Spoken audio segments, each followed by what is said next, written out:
Di awal video ini kita melihat Agus, Nana, dan Rudy diminta menentukan panjang dari suatu meja. Ternyata hasilnya berbeda-beda. Kenapa ya? Oke, kemudian apabila kita akan mengukur diameter dalam dan luar suatu benda, bagaimana ya caranya? Sebelum kita mencari jawabannya bersama-sama, mari kita ketahui dahulu apa tujuan pembelajaran kita hari ini. Tujuan pembelajaran kita hari ini adalah yang pertama, menjelaskan konsep pengukuran. Yang kedua, menggunakan alat ukur jangka sorong. Hal yang terjadi di awal video ketika 3 orang mendapatkan hasil pengukuran meja yang berbeda-beda, kenapa ya? Ya, benar. Hal ini terjadi akibat mereka mengukur menggunakan jangkal tangan mereka, di mana ketika ukuran tangan mereka tidak sama, maka hasilnya pun pasti akan berbeda. Pada zaman dahulu, orang mengukur dengan acuan yang berbeda-beda. Misalnya dalam mengukur panjang, dikenal dengan ukuran hasta, depa, kaki, ataupun jengkal. Nah, hal ini mengakibatkan persoalan yang sama, seperti peristiwa di awal video tadi, di mana hasil pengukuran antara orang yang satu dengan orang lain terjadi perbedaan. Muncul pertanyaan, apakah mereka telah melakukan proses pengukuran dengan benar?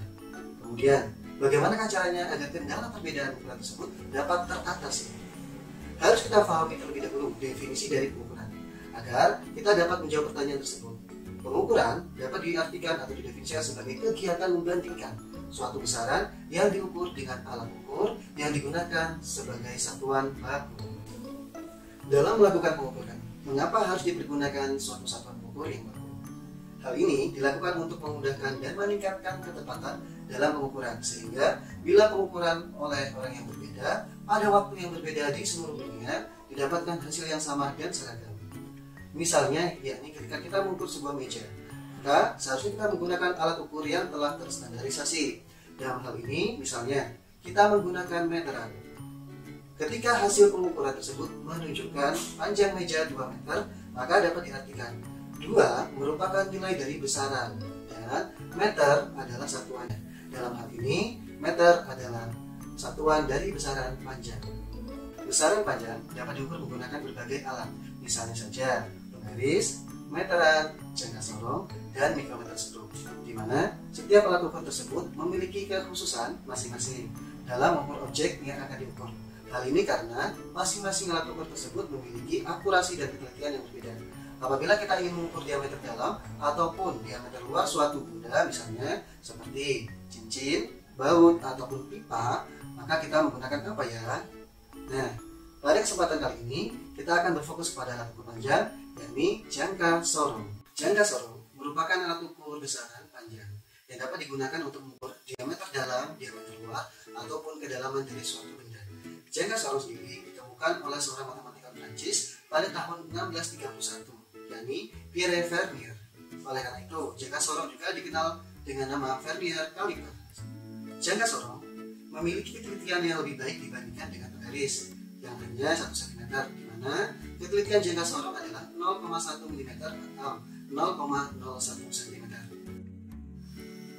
Bagian-bagian dari jangka sorong terlihat pada gambar, yakni jangka sorong terdiri atas rahang atas, rahang bawah, di mana masing-masing memiliki rahang tetap dan rahang geser.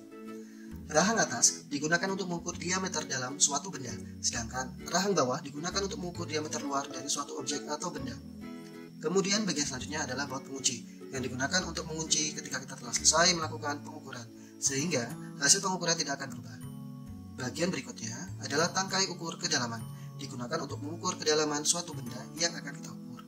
Untuk mengetahui nilai hasil pengukuran dari jangka sorong ini, kita perlu membacanya pada bagian berikutnya, yakni pada skala utama dan skala nonius. Untuk memahami bagaimana cara penggunaan jangka sorong, mari kita amati video berikut bersama-sama. Pada kesempatan pertama, ditampilkan bagaimana cara mengukur diameter luar dari suatu benda, yakni terlebih dahulu kita kendurkan pengunci dengan memutar ke arah berlawanan arah jarum jam. Kemudian menggeser rahang gesernya sehingga benda yang akan diukur dapat kita letakkan di bagian rahang bawah. Kemudian rahang geser kembali kita geser agar dapat mengapit benda. Kemudian selanjutnya kita kunci dengan cara memutar searah jarum jam. Dan kita baca nilai yang ditunjukkan pada skala utama dan noniusnya. Berikutnya menunjukkan cara mengukur diameter dalam dari suatu benda yang akan kita ukur. Langkahnya hampir sama dengan yang pertama, tetapi perbedaannya hanya peletakan benda berada di rahang bagian atas. Untuk mengukur kedalaman, kita lakukan hal yang sama, namun bagian yang kita gunakan adalah tangkai ukur kedalaman. Untuk membaca hasil pengukuran menggunakan jangka sorong, hal yang perlu kita lakukan adalah dengan mengamati nilai yang ditunjukkan pada skala utama dan skala nonius. Hasil pengukuran jangka sorong adalah jumlah antara skala utama ditambah dengan skala noniusnya. Misalnya, hasil pengukuran yang ditampilkan sebagai berikut. Maka, dalam penentuan hasil pengukurannya, kita terlebih dahulu melihat nilai dari skala utamanya, yaitu angka yang ditunjukkan sebelum angka 0 di skala nonius dalam gambar sebesar 2,7 cm. Kemudian, untuk nilai skala noniusnya, kita perhatikan garis yang sejajar atau berhimpit dengan skala utama. Di sini terlihat adalah garis ke-6, sehingga 6 dikali 0,1 mm sama dengan 0,6 mm atau 0,06 cm. Sehingga hasil pengukurannya adalah 2,7 ditambah 0,06 sama dengan 2,76 cm.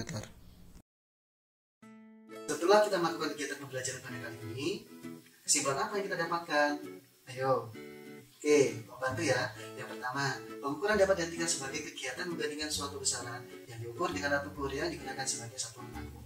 Kemudian, yang kedua, apabila kita ingin mengukur diameter dalam suatu benda, diameter luar ataupun kedalamannya, kita dapat menggunakan alat ukur yang disebut sebagai jangka sorong. Baik, sampai di sini dulu perjumpaan kita kali ini. Sampai berjumpa di kesempatan yang lain. Kita akhiri. Wassalamualaikum warahmatullahi wabarakatuh.